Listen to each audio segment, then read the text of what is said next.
When the doors of the Express opened at 72nd Street, the local was waiting. She entered with me, tall and angular as a crane, her expression alert, violin poised against her clavicle like a wing. The train was half empty, the passengers dozing or absorbed in their smartphones. She stood at one end of the car, her gaze swiftly appraising us while the doors slid shut. Closing her eyes, she lifted her bow and dipped her chin, and into that pause went all the years of preparation that had brought her to this moment. The train accelerated in a rush of cacophony. Her music welled up, and I recognized a Bach concerto blossoming to fullness like an ever-opening rose. Suddenly, I was crying for no reason and every reason in front of strangers.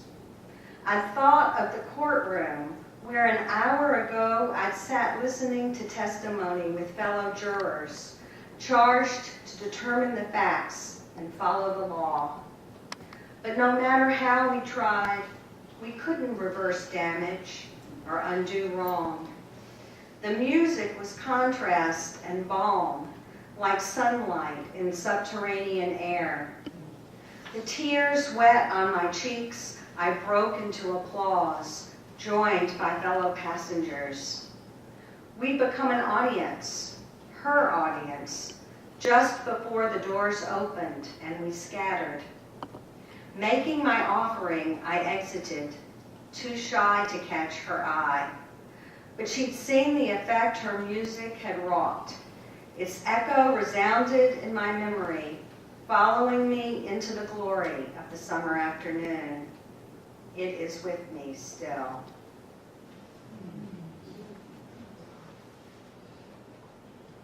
And I think I'm going to read next another Upper Westside Calm. It's an elegy for a dear friend of mine, Wendy Kaplan, who lived on West 86th Street, here between Amsterdam and Columbus, and she was a film editor and a free spirit. And this poem is an elegy in her memory. Your expressive brown eyes with their faint tinge of hurt, on a blue and white island in the Aegean, on a beach honeycombed with caves, one summer in your reckless youth, no clothes but a caftan, a rock for your roof. Lulled by breezes, rocked by waves, you danced in the sea, water sparkled on your skin. In the film that your friend made of you, you seemed more alive than I will ever be. There are other films, yours too. All the films are now your ghosts. Of films that took shape from your editing touch, I am drawn to the Tibetan throat singers, how they trained their vocal cavities to produce unearthly sounds, like the growl of a bull united with the song of a child. Watching, listening, I am shaken to the core by the tantric voice vibrating in rhythm with the universe.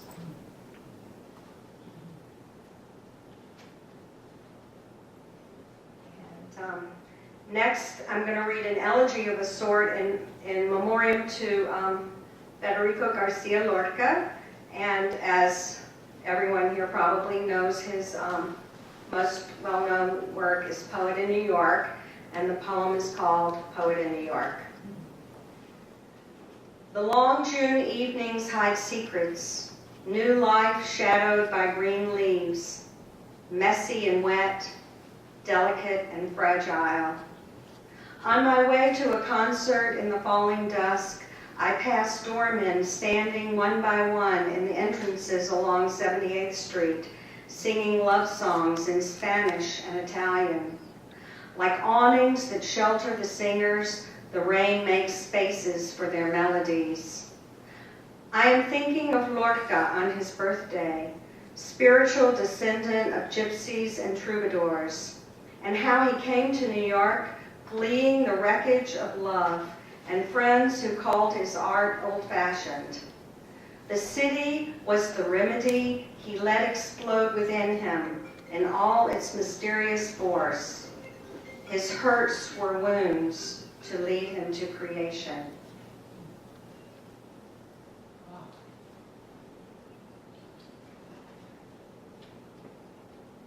I think a number of people here in the audience were here on Yom Kippur when David and Linda led a very enlightening and interesting poetry discussion. And one of the poems that was discussed was This Is Just to Say by William Carlos Williams. In the discussion, someone noted that icebox is a much more poetic word than refrigerator, and that people don't use the word refrigerator in poems. So I decided I would read my poem, which is called Inspiration, and uses the word refrigerator not once, but twice. Inspiration. I was death-haunted and tried not to know it. I walked along the park's promenade, my landmarks hidden in white mist and melting snow, like a dream where figures appeared out of nowhere and passed in silence. Once Rilke replied to a tedious business letter, laid his head down on the table, and heard the voice resonating in his mind. Who, if I cried out, would hear me among the angels' hierarchies? Every angel is terrifying, he heard, imagining that annihilating embrace empowering the Duino elegies. Sailing against the wind, when you capture the resistance, you can sail faster than the wind itself. In seconds, the fog lifted, one moment visible, and vanished the next from a rise in temperature. Inspiration is everywhere and nowhere, as diffuse as moonlight, present as the hum of a refrigerator or the silence when the refrigerator shuts off.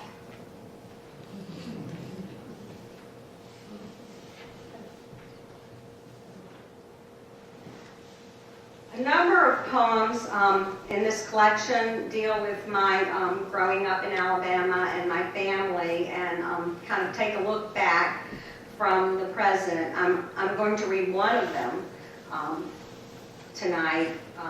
Probably it's pretty self-explanatory. It's called Regret. Anne goes about all day with her head in the clouds. How these words of my mother's mother hurt me when I read them 12 years after her death in a letter she'd written to her brother, dead now too. I'm shocked by her tone of querulous complaint. I'd never known she disapproved of me. Accused, I feel maligned, misunderstood, yet wonder, was she wrong or was she right? It's like the sting of a dead bee I once stepped on in the surf that I never thought could harm me, but my toe swelled up red as fire in astonishing pain, and I couldn't walk on it for several days. In vain I rehearsed replies in self-defense, as if I could respond to her long dead and gone. Look how I've taken care of myself and others too. Look how I've lived within my means and I've survived. But I've had to change myself to be this way. I feel the hollow ache of a queer regret for what I've had to lose as I've grown older, and that I couldn't tell her, that she couldn't see.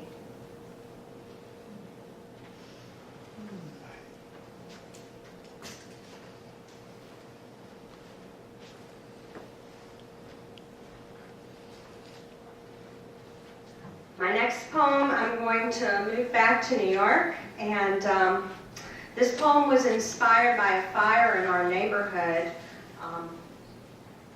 and this is about the experience of that fire. It's called Smoke and Fog. On one side of the road was ice and fog, on the other, smoke and fire. We were driving by the river while the fire burned above us a quarter-mile away. Cool on the driver's side, and on the passengers, the closed window glass was hot to the touch.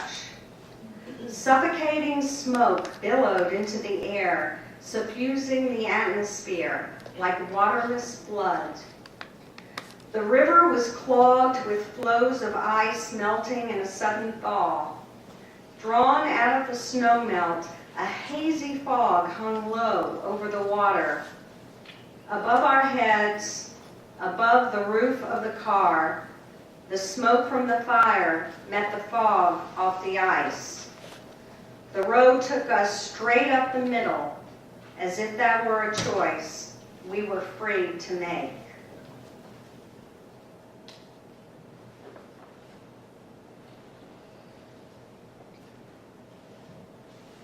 I'm going to read two more poems. The next one was inspired when I learned about these recordings that were sent aboard the Voyager spacecraft. And it explains that in here. The poem is called After the Apocalypse. Back then, they thought that if the human race was doomed, at least they'd be preserving an archive of earthly sounds on a gold-plated record aboard the Voyager spacecraft, like a message in a bottle tossed into outer space for extraterrestrials to discover on the far shores of the universe, on a happier planet than ours, these last traces of our lives. Beatings of a heart, soft mwah of a mother's kiss, sounds of wind, crashing surf and falling rain, footsteps and laughter, the cry of a chimpanzee, Bach's harmonies and Mozart's melodies, and Chuck Berry singing, Johnny be good, go, go, go Johnny go, unfaded echoes of our lost existence. And the final poem I'm reading is the title poem, Meteor Shower.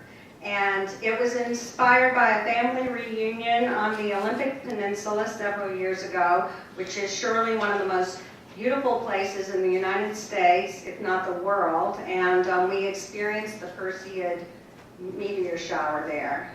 So this is called Meteor Shower. We lie on blankets in the grass, grateful for the scratchy wool, in the sudden chill of night deep within the virgin forest at a family reunion far from our homes. Scanning the sky for falling stars, there goes one, and there another. Persistent trains, bright fireballs. In the great immensity, a crescent moon crosses to Jupiter. And snatches of conversation fly up. More intimate now, we are hidden in darkness and can express what we might not say otherwise. At every instant, we are what we have been and will be. Our forebears who live on in us, we remember, we resemble. Everything in the world is mysterious, formed of tenuous substances, evanescence, and oblivion, the equivocal element of time. With a stone, I dug up a plot of dirt. A little farther away, I laid it down silently, and under my breath, I whispered, I have changed the earth. The deed was minimal, the words exact, and I needed a lifetime to say them. Thank you.